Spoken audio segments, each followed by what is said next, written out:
Thank you for joining us on The Skeptic Psychic, where we delve into ancient societies, the ghosts, the paranormal, UFOs, all looking at it from the perspective of the true believer and from the skeptic perspective. Joining me, my partner, my co-host, my sibling, Kimber Rodriguez. Myself, I am Richard Gregg. And again, let's look into being the skeptic psychic. Hi, and welcome again to the Skeptic Psychic. I'm Richard Gregg. With me tonight, as always, the wonderful, beautiful, intelligent, best sister in the whole wide world, Kimber Rodriguez. Hello. So, I got something tonight's topic. It's basically exciting, it's fresh, it's hip, it's new. And it is something that's always been fascinating by me. I'd like to talk to you about my man, my myth, the legend, the Bigfoot, also known as Yahweh, Sasquatch, rumored to be a Wendigo, depending on which legend you believe, but a very interesting cryptid in the United States as well as all over the world. Sit back, relax, and I've got some exciting news going on. In fact, as of earlier this week, lawmakers in the wonderful state of Oklahoma invite everybody to participate in a $3 million Bigfoot bounty. Before I get more into it, let's take a look at exactly what exactly is the Bigfoot. Any questions so far, Kim? Not yet. Okay. Bigfoot is believed to be an 8 to 10 foot cryptid. Some people believe it may be the missing link. Some people may believe it's actually a lost giant ape that has been stepped off to the planet, but it took, was it the early 20th part of the century to actually prove that gorillas exist. So who knows? Again, like I said, he's actually has different names throughout the world. So, but really is interesting, is the many stories that been told. The first time we actually hear pretty much about the Bigfoot in modern times is in 1970 with the Patterson-Gimlin film. And it was shot in 1967 in Northern California. The film was filmed along Bluff Creek, which is about 40 miles northwest of Orleans, California.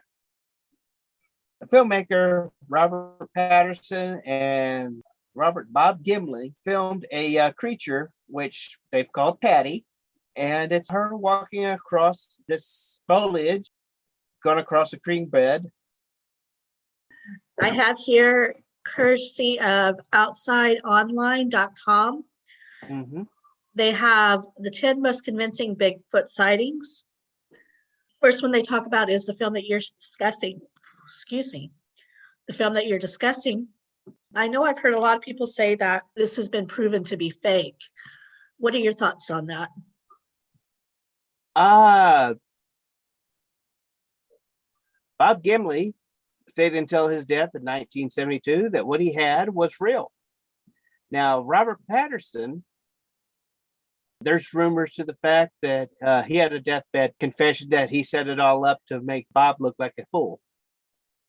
But, some people say, well, that was all just a legend. I mean, it was basically a rumor that Robert Patterson actually said, not to be confused with the great actor who's now going to be in the movie Batman. So not to be confused with Edward from Twilight. Thank you. My mind went blank. Yes, not a problem. Another one here that it talks about happened in 1951. British explorer Eric Earl Shipton snapped a photo while he was going through the Himalayas. And this was an alleged footprint belonging to the Yeti. also known as Bigfoot.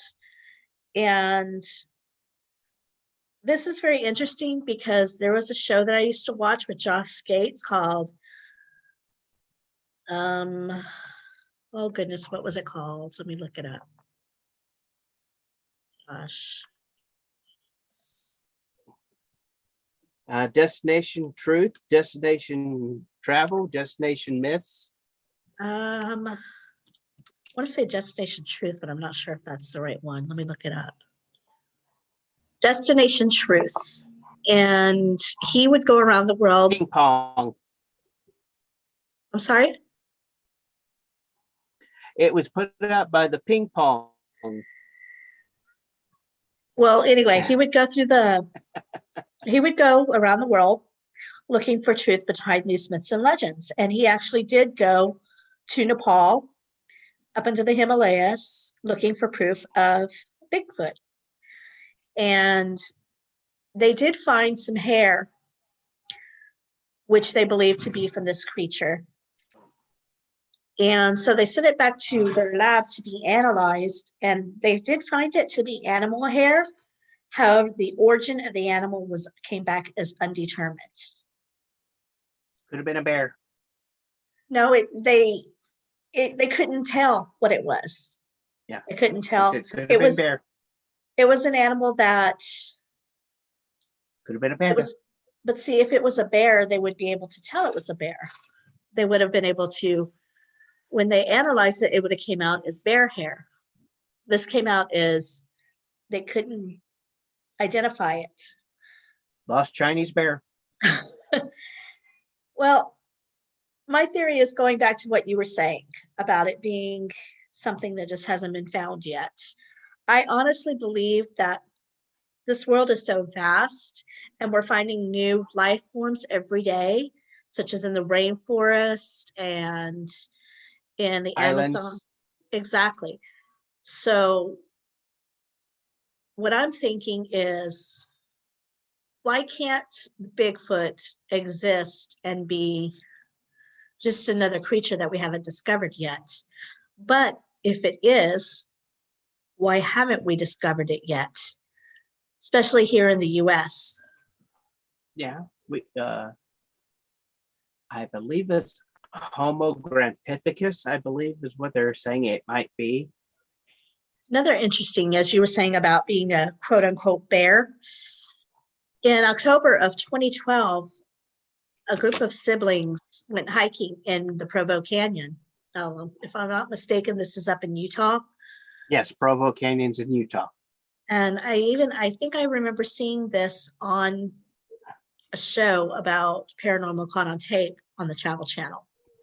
Now, these two guys, they thought they saw a bear as they were going through the woods, and they started filming this bear because they were like, how majestic is this? This bear is coming down the canyon. Next thing they know, the creature stands on two legs. Okay, bears can stand on two legs. Walking. It started walking. Bears can walk on two legs.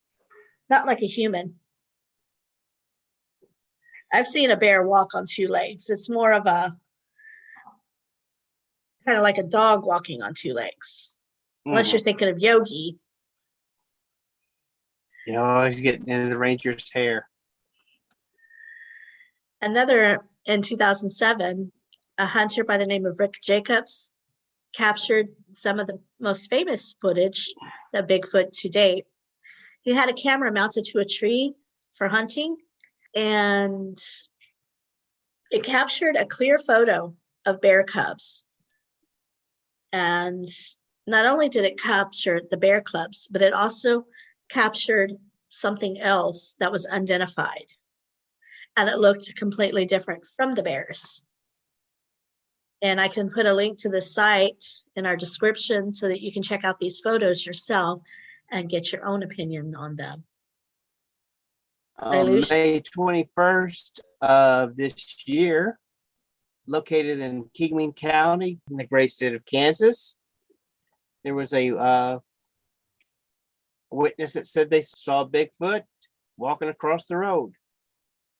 A group of gentlemen, they may be a mixture of gentlemen and ladies, but it's called the Bigfoot Researchers Organization.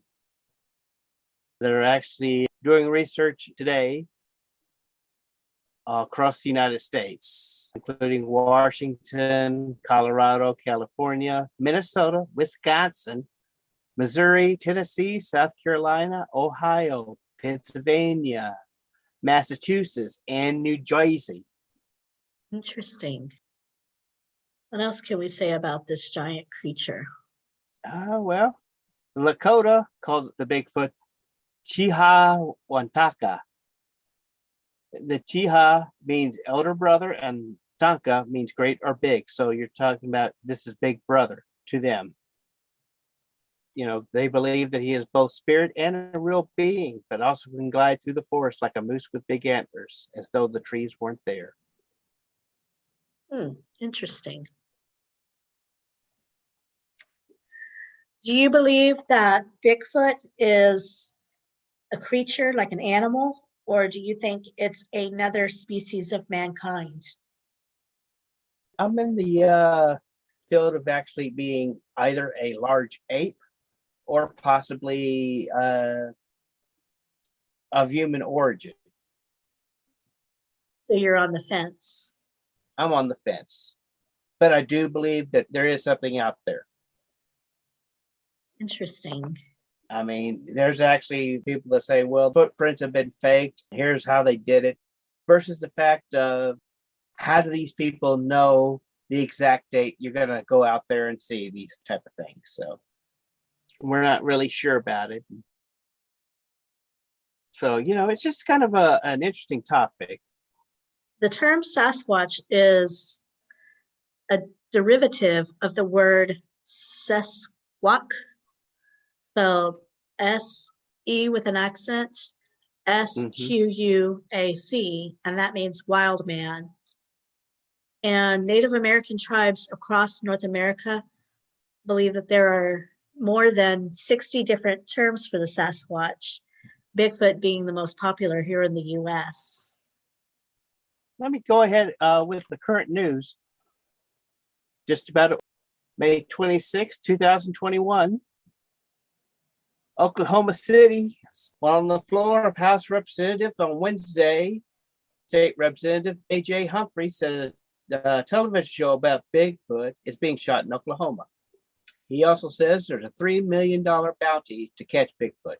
Now, to collect the reward, the said creature must be unharmed and the capture must be live and humane. Well, I'm glad they say that. Yeah. I'm glad they say that, because I'm afraid that people are going to go out there and go gun crazy and start shooting up, trying to kill a Bigfoot and hitting some innocent bystander by mistake. To quote Humphrey, we don't want to hunt Bigfoot. Nobody wants to harm Bigfoot. We're going to do a live, humane capture of Bigfoot. We're extending this beyond our region and throughout the state. We're wanting the whole world to come to southern eastern Oklahoma to get involved in our bounty. So we're excited to invite the whole world to come and participate. They're actually filed a shell bill to create a hunting season in the Sooner State under House Bill 1648, and the Wildlife Conservation Commission will draft rules for the season, annual dates, and create any necessary hunting license and fees. So yeah, that's kind of breaking news on that. In 2018, a motorist was driving in Cook, Minnesota on Highway 73, near Cook, Minnesota, sorry. And he reports seeing a large brown creature sitting on the side of the road in a grassy area. As the driver got within 120 yards from this creature, the creature stood up and walked across the road. And he estimated it to be 7 to 8 feet tall. How do we know that wasn't a basketball player out there in camouflage doing some hunting on his day off? Yeah. Could be. Although he did say that there was a smell in the area that was the foulest, most rancid body odor that you could imagine. With ape, aka Bigfoot, they have actually compared the smell to a wet dog that's been sitting in manure for about 5 days. That's definitely something I wouldn't want to come across. Yeah, that's just baby. That's just nasty. Yeah, agreed. Yeah, its features are mixed between an ape-like face versus what were our artist rendition of a Cro-Magnon might have been. So we were talking about the high forehead, large nose, high cheeks, that sort of thing. That's why some people think it's a undiscovered species of mankind, because it does resemble the Cro-Magnons so much. But however, so do gorillas. I just find it very interesting because usually gorillas are found in the jungle, and there really haven't been any encounters with actual gorillas here in the States other than the zoo. So that's where I kind of find it hard to imagine it being a gorilla. What are your thoughts on that? Again, there was an ape 100,000 years ago called Gigantopithecus pithecus. The fossils indicate it stood at least 10 feet high and weighed up to about 1,100 pounds. And I will also link Natural Geographic article to that as well, so that way you can actually take a look at possibly what it might be. And that was from here in the States, or that was just in the world? That's fossils been found in the States as well as Africa and Asia. So do you think this is a kind of like the alligator, where it was a creature from got a man at a time type of situation? That it survived all this time? Mm-hmm. Yeah, I mean, the Komodo dragon survived. Alligator survived. The coelacanth survived. This is true. The great white shark has pretty much survived. They've actually found giant squid from the depths of the water. That's the reason why I kind of believe that maybe Bigfoot may exist, Not going into the whole woo-woo spectral, big brother of the natives type of thing, but an actual living creature, because Native Americans do believe that all creatures are brothers to men. Right. Every animal is sacred. I mean, they'd actually have very specific hunting parties where they would actually get together and ask the Great Spirit as well as the blessing of their brother, whether it be the corn or the buffalo, if it was okay to take part upon it. Now, it is thought commonly that most of these Bigfoot sightings are actually just bears. Basically, a black bear, when it's standing upright, is about 5 to 7 feet, and a grizzly bear, when it stands upright, is 8 to 9 feet. And both of these are within range of the reported sites of Bigfoot size. However, the people who claim to have seen Bigfoot insist that the way this creature was walking was more human-like than it was like a bear. Yeah, again, until we actually gently bring in a Bigfoot, we'll never know. Like I said, the early part of the 20th century, when we found the gorillas, were actually, forgive me to say, explorers were actually killing the creatures and bringing their carcasses back to England as well as the United States and parts of Asia, just to prove that there was such a thing as a giant ape. It's true. It's an interesting topic, and right now, to go further into it, I'd like to do a little bit more research, maybe do a part 2 on this. So what animal would you like to discuss now? Well, we can always discuss another one of my favorites, the chupacabra, or Oh, goat sucker. the chupacabra. Chippy. Yes, chupacabra. Yeah. Originally, rumored to first hear about this was in, I believe, the early 2000s in the wonderful, wonderful island of Puerto Rico. Did I say that right? Puerto Rico. Puerto Rico. There you go. That's close enough. Now, chupacabra, also known as the goat sucker, Chupacabra. cabra, Yes, there's an A at the end. is basically it takes from the word chupra, which means to suck, and cabras, which are goats. Correction on the sightings. The first sighting was reported in 1995. Yes, in Puerto Rico. Yes.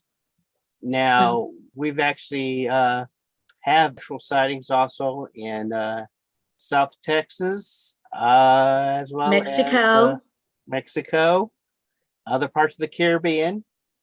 Throughout the Americas and as far north as the United States. Basically, what was going on is these farmers were reporting that a lot of their chickens and goats were being killed, and all they could find on the animal was a small pinhole right around the neck area. And all the blood had been drained, and certain parts of their bodies were taken out. Now, interestingly, what we think of with the chupacabra is what's been seen here around Texas and Mexico, which is usually canine looking, but hairless. And people say that they stand about 4 feet. However, most of these that have been found were either identified as coyotes, dogs, or canine hybrids. In fact, there is a dog from Mexico, which is a hairless dog called the Chihuahua. I'm no, kidding. it's not the Chihuahua. It is called the Zolo Itzcuqui. I'm not sure how you pronounce that, but I will spell it out in the description. But it's XOLOITZCUINTLI, also known as the Mexican hairless dog. And they're actually beautiful animals. But I think this is probably what people are seeing when they think it's a chupacabra. Now, what's interesting is the sighting that was seen in Puerto Rico is completely different from that. And what they described was basically what it's their description of it is kind of a bipedal creature with a long tail and almost like short hands with long feet, kind of like a vampiric kangaroo, some say, with a long spike down its back. Kind of like a reptilian kangaroo is what I show here, with huge red eyes. But nobody's been able to find any evidence of this other than the reports. And most people do believe that kangaroos are kind of vegetarians, I believe. Is that correct? Or? I'm pretty sure. I will check on that. Okay, kangaroos, marsupials. They're from the Macropodalidae family, which means large foot. And basically, they've been known to be very docile creatures. However, if you do attack them or provoke them, they've been known to kill. Yes, if they feel threatened, their kick could be deadly. So you definitely don't want to sneak up on a kangaroo. And they do like beets, carrots, broccoli, raisins, bananas, and apples cut up into small, appropriate sized pieces to be sprinkled over pellets. Now, there is a story here from May 17th, 2019. And it's from ABC Channel 7 in Houston. Actually, I'm sorry, ABC Channel 13 in Houston. And basically, it says that a man spotted an unusual creature wandering around the Houston's west side. And some people think it is the chupacabra. There is a photo that was taken on Richmond near Highway 6 in Houston. Many say that this dog looks like the most common version of a chupacabra. But again, it could be a dog with mange, which to me, it kind of looks like that. But I'll post the picture, the link to the picture so people can give their own opinions. Or it could be the interesting Mexican. to note, when my wife and I was giving her a tour when we were doing a little tour of my hometown. She swears up and down that Highway 87 in Rigsby, we stopped at a light, and she believes to this day that she saw a chupacabra hiding in the bushes. Again, though, it could be a dog with mange. Right. It's interesting, the story, both stories, especially the one in Houston. When my mom was about 12 years old, she lived in Channelview, Texas. And she swears up and down she saw one of these creatures. She says it was just about dusk and she heard a noise. So she looked around and she saw something in the woods with red glowing eyes that fit the description of what everybody is saying now the chupacabra looks like. So she ran home and told her parents and got in trouble for lying. But to this day, she swears up and down that it was a chupacabra that she saw that day. Any thoughts? Well, gotta believe Mom. Yes, I agree. Let's see. How about we talk about Nessie? Nessie, the beautiful place of Loch Ness, is a wonderful lake somewhere in the Isle of Scotland, which is basically among Loch Lomond, Loch All, Loch Marie, Loch Morea, Loch Catherine, Loch Tay, Loch Shiel, Loch Erne, Loch Ilian, Loch Ard, Loch Oich, Loch Molick, Loch Doon,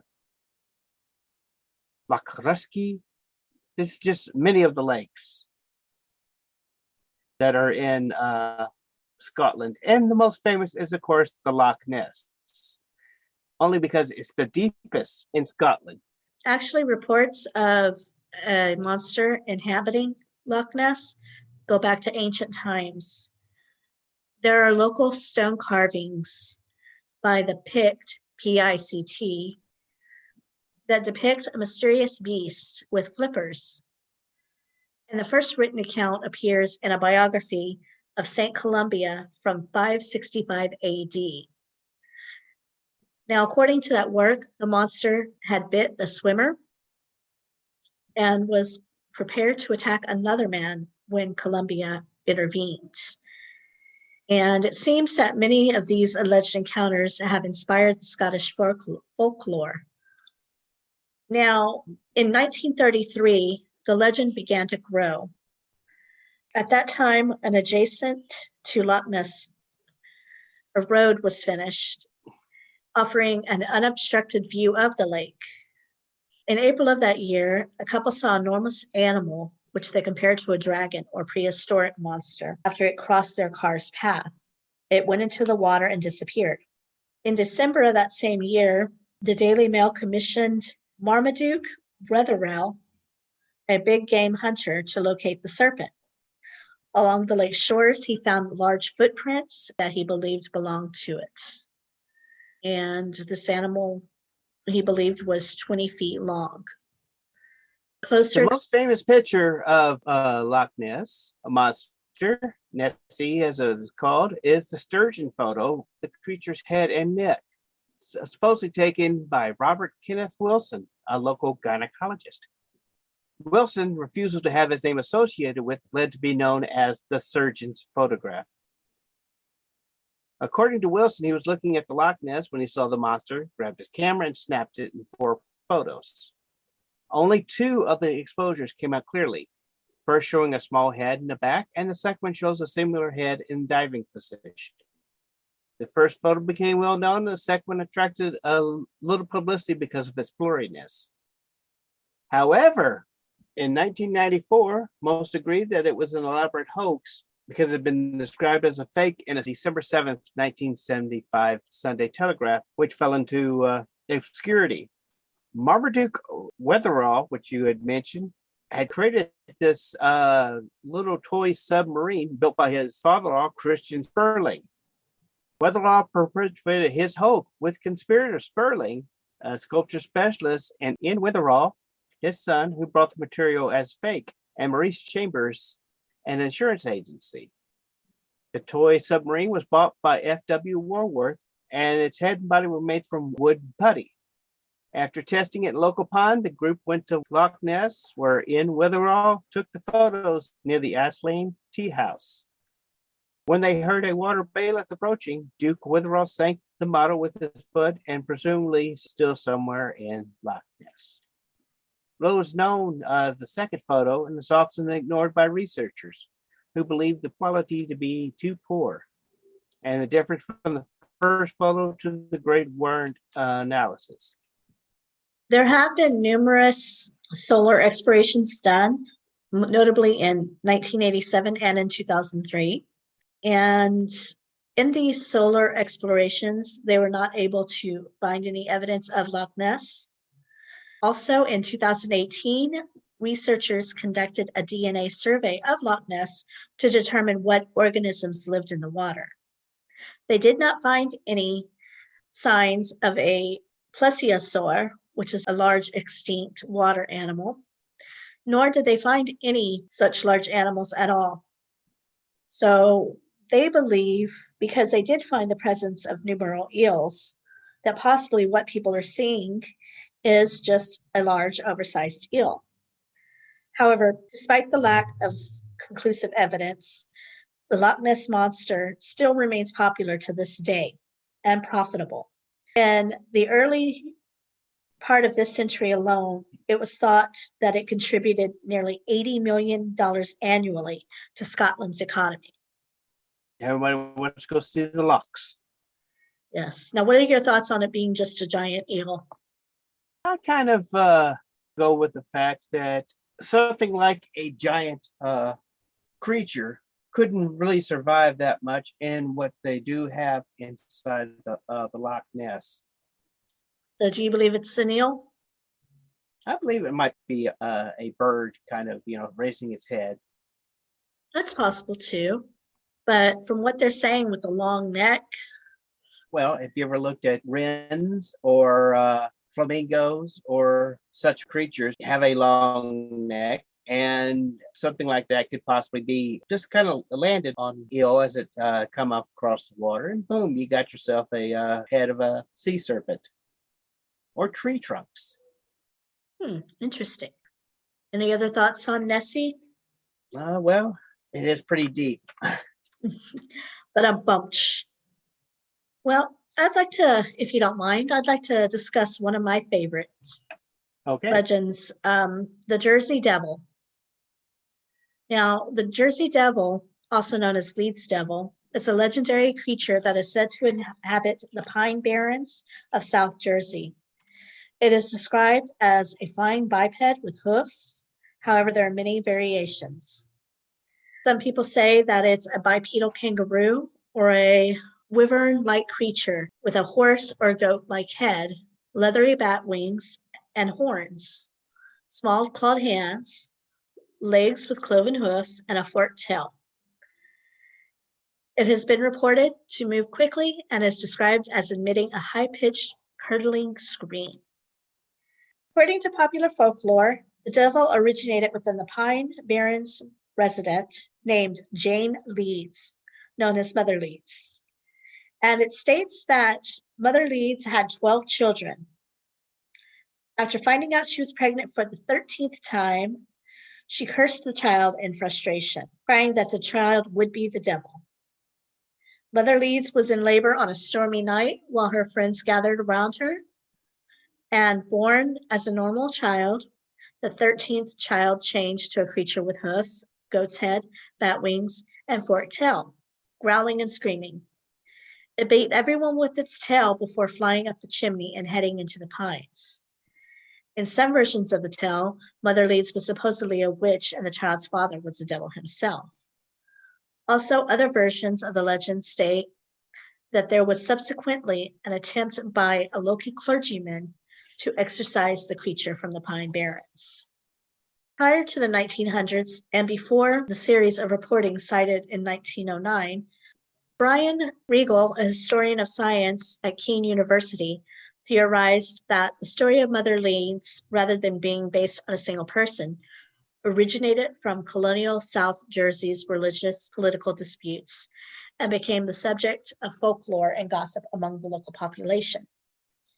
I was just seeing the fact of in 1812, Joseph Bonaparte, Napoleon's older brother, claimed he saw the Jersey Devil while hunting near the Bordentown estate. Interesting. Yeah.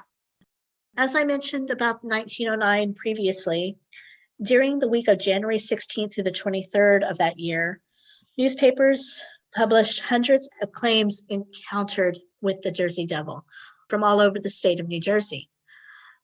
Among the alleged encounters publicized that week were claims that the creature attacked a trolley car in Haddon Heights and a social club in Camden. Police in Camden and Bristol, Pennsylvania, supposedly fired on the creature to no effect.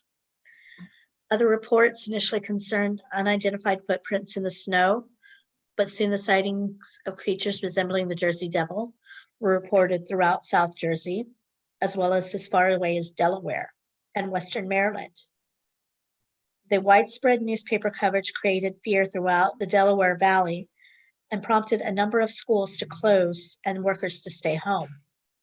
Vigilante groups and groups of hunters roamed the pines and countrysides in search of the Jersey Devil. During this period, it is rumored that the Philadelphia Zoo posted a $10,000 reward for the creature. The offer prompted a variety of hoaxes, including a kangaroo, of course.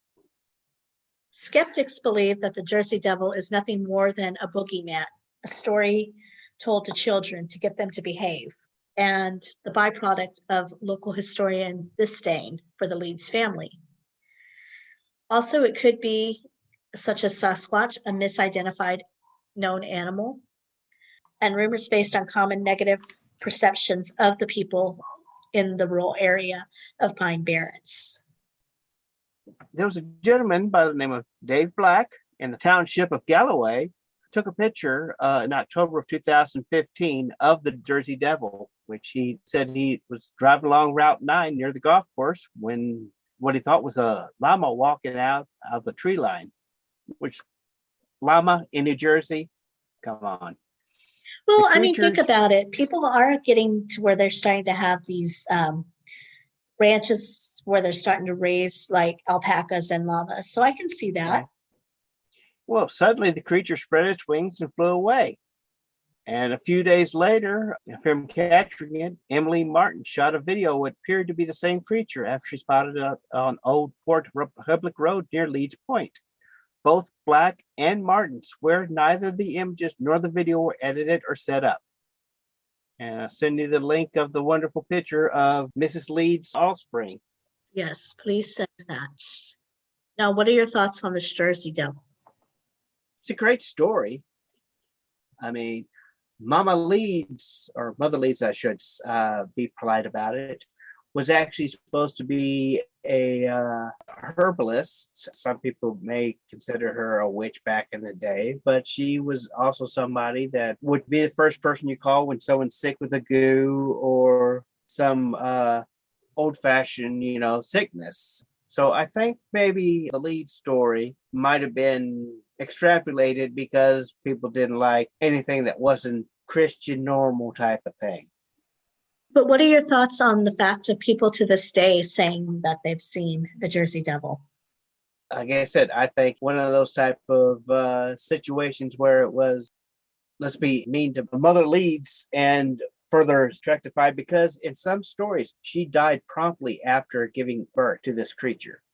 The creature could have actually existed, and then they'll point the finger over at Mother Lee's death, saying, yep, she's the one that gave birth to the Jersey Devil. Right, but that explains why in that time period people would see it. However, people to this day are still reporting sights of the Jersey Devil. So could it be another animal that we just don't know about? Or could it possibly be a demon from hell? Might be.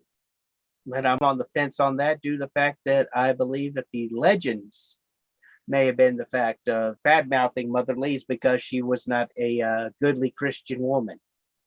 You think it's more of a boogeyman complex where this is a story that parents told their children to get them to behave? Yep. And the sightings? Do you think it's just seeing other creatures and blaming them on the devil, or do you think it's... I think it's other natural creatures. I don't think they're very cryptid. Interesting. Well, I would love to hear the thoughts of our listeners, see what you all think it is. You can either contact us through email or at our website and let us know if you think any of the creatures that we talked about today are true. Are they something from out of this world?